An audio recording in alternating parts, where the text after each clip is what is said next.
Hello everyone, welcome to my channel. IDBI bank की तरफ से एक नई वैकेंसी सामने निकल के आई है। तो ये किस पोस्ट के लिए आई है, इसमें आपको क्वालिफिकेशन क्या चाहिए, एज क्या हो जाएगा, आपको सैलरी क्या मिल जाएगा, इसका एग्ज़ाम पैटर्न क्या रहने वाला है, सारी जानकारी मैं आपको इस वीडियो में देने वाली हूँ। तो प्लीज़ वीडियो को लास्ट तक ज़रूर देखिएगा। वीडियो छोटा है लेकिन सारा इन्फॉर्मेशन आपको इसी वीडियो में मिल जाएगा। तो अभी आपको जो स्क्रीन पे दिख रहा है वो आपका एडवर्टाइजमेंट नंबर है 9 और 2024-25। उसके बाद आपका किस पोस्ट के निकला है, तो ये निकला है आपका एग्जीक्यूटिव सेल्स एंड ऑपरेशंस के लिए, ESO के लिए। अब यहाँ पे आप देख सकते हैं इसका जो इम्पोर्टेंट डेट्स है कि इसका एडवर्टाइजमेंट डेट जो था वो कल ही था, कल के डेट में ही ये आपका आया था, इसके बारे में नोटिस आया था। और इसका जो ऑनलाइन अप्लाई है वो आज से ही 7 नवंबर से शुरू है और लास्ट डेट इसका 16 नवंबर है। उसके बाद आपका इसमें अगर जो भी एज चाहिए, क्वालिफिकेशन चाहिए, तो उसका क्या डेट है, तो 1 अक्टूबर तक आपका जो भी मांगा गया है क्राइटेरिया वो आपका 1 अक्टूबर 2024 तक कंप्लीट हो जाना चाहिए। बाकी क्या डिटेल्स है वो मैं आपको आगे स्क्रीन पे दिखाते जाऊंगी, इस नोटिफिकेशन को भी पूरा। और अगर आपको ये नोटिफिकेशन चाहिए तो ये आपको नोटिफिकेशन मेरे टेलीग्राम चैनल पे मिल जाएगा। सिर्फ आप कमेंट में बता दीजिए कि आपको चाहिए, तो फिर मैं अपने टेलीग्राम चैनल पे इस नोटिफिकेशन को शेयर कर दूंगी। कितने वैकेंसीज है, तो टोटल 1000 वैकेंसी सामने निकल के आई है। इसमें आपका कैटेगरी वाइज यहाँ आपको सब कुछ दिख रहा होगा, तो आप देख लीजिए कि आपका क्या कैटेगरी है, उस हिसाब से आप यहाँ पे अप्लाई कर सकते हैं। अब बात करते हैं एलिजिबिलिटी का, तो एज इसमें आपको क्या चाहिए, तो एज मिनिमम होना चाहिए आपका 20 ईयर्स और मैक्सिमम 25 ईयर्स।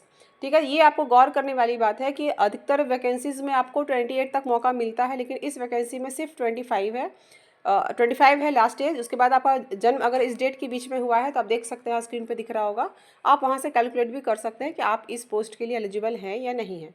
बात करते हैं एजुकेशनल क्वालिफिकेशन का, तो इसमें एजुकेशनल क्वालिफिकेशन में ग्रेजुएशन मांगा गया है। आप किसी भी स्ट्रीम से हैं, कॉमर्स से हैं, साइंस से हैं, आर्ट्स से, कोई फ़र्क नहीं पड़ता है, सिर्फ ग्रेजुएशन कंप्लीट होना चाहिए 1 अक्टूबर तक, तो आप इसमें अप्लाई कर सकते हैं। फिर यहाँ पे कंप्यूटर लिटरेसी में यहाँ लिखा गया कि आपसे उम्मीद किया जा रहा है कि आपको कंप्यूटर चलाना आना चाहिए, आपका उसमें प्रोफिशिएंसी होगा, लेकिन ऐसा कोई डिग्री नहीं मांगा गया है, तो ये प्लस पॉइंट है इस वैकेंसी का। सैलरी आप देख सकते हैं कि पहले साल में आपको 29,000 पर मंथ मिल जाएगा। उसके बाद नेक्स्ट साल में आपको 31,000 पर मंथ यहाँ पे मिल जाएगा। उसके बाद आगे के डिटेल्स देखते हैं कि इसमें क्या दिया हुआ है। यहाँ पे आप सिलेक्शन प्रोसेस देख लीजिए। सिलेक्शन प्रोसेस में पहले आपका एक ऑनलाइन टेस्ट होगा, फिर डॉक्यूमेंट वेरिफिकेशन होगा, उसके बाद पर्सनल इंटरव्यू और लास्ट में आपका प्री रिक्रूटमेंट मेडिकल टेस्ट होगा, जैसा कि हर वैकेंसीज में होता है। आपका ऑनलाइन टेस्ट होगा वो किस पैटर्न पे होगा, तो यहाँ पे आपको स्क्रीन पे दिख रहा है कि 4 सब्जेक्ट से क्वेश्चन पूछे जाएंगे, नंबर ऑफ क्वेश्चंस कितने होंगे, मैक्सिमम मार्क्स कितना होगा और एक सेक्शन के लिए कितना टाइम अलॉटेड है, ये सारी यहाँ जानकारी आपको दिया हुआ है। जब मैं आपको नोटिफिकेशन शेयर करूँगी तो उसमें आप आराम से निकाल के इसे पढ़ सकते हैं और समझ सकते हैं अगर आपको इस जॉब के लिए अप्लाई करना है तो। बाकी मैं अपनी राय भी बताऊंगी कि आपको इसमें अप्लाई करना चाहिए या नहीं करना चाहिए। और हाँ, इसमें नेगेटिव मार्किंग भी आपको है, 1/4 इसमें नेगेटिव मार्किंग भी दिया हुआ है।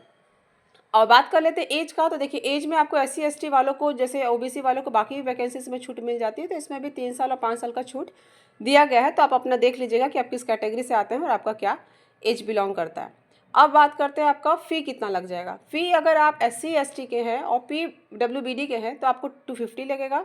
अगर आप अदर हैं, जनरल हैं, EWS हैं, तो आपका 1050। तो यहाँ पे फ़ी बहुत ही ज़्यादा हाई है। मैं हाई इसलिए कह रही हूँ क्योंकि देखिए ये कॉन्ट्रैक्ट बेसिस पे जॉब है, ये आपका परमानेंट जॉब नहीं है। तो कॉन्ट्रैक्ट बेसिस के जॉब के हिसाब से आपको यहाँ पे फ़ी बहुत ज़्यादा मांगा जा रहा है। बहुत कम उम्मीद है कि इस वैकेंसीज़ को लोग भरेंगे, क्योंकि कॉन्ट्रैक्ट बेसिस पे इतना फ़ी कौन लेता है।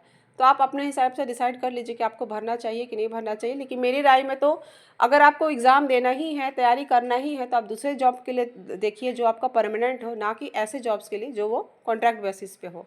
आपको 2 साल रखेंगे भी, उसके बाद निकाल देंगे। मेरे जैसे चैनल्स का काम है कि कोई भी नई वैकेंसीज आती है तो आपको जानकारी देना। भरना नहीं भरना आप अपनी समझ से भर सकते हैं, आपको अगर अच्छा लगता है तो आप भर सकते हैं, नहीं तो फिर आप इसे स्किप कर सकते हैं। दूसरी वैकेंसीज भी आते रहती हैं टाइम टू टाइम, तो आप उसमें भी अपना फोकस कर सकते हैं। उसके बाद आपको यहाँ पे लास्ट में आपका सिटीज़ दिया हुआ है कि आप किस स्टेट से बिलोंग करते हैं, आपका कहाँ कहाँ सिटी पढ़ सकता है, एग्ज़ाम सेंटर पढ़ सकता है, ये सारी डिटेल यहाँ पे दिया हुआ है। तो आप देख लीजिए कि आप किस स्टेट से आते हैं। अगर आप थोड़ा भी इंटरेस्टेड हैं तो आप टाइम होने से पहले, क्योंकि ज़्यादा टाइम आपको नहीं दिया गया है, 16 लास्ट डेट है, तो आप अप्लाई कर सकते हैं। बाकी अगर आपको कोई और अदर इन्फॉर्मेशन चाहिए इस वैकेंसी से रिगार्डिंग, तो आप तो आप कमेंट सेक्शन में पूछ सकते हैं। अगर आप चाहते हैं कि आपको इसी तरह की वैकेंसीज़ की जानकारी टाइम टू टाइम मिलते रहे तो प्लीज़ चैनल को सब्सक्राइब करके रख लीजिए, क्योंकि मैं हर रोज़ नए नए वैकेंसीज़ की जो अपडेट्स होते हैं इस चैनल पर लाते रहती हूँ। और वीडियो को यहाँ तक देखने के लिए थैंक यू सो मच।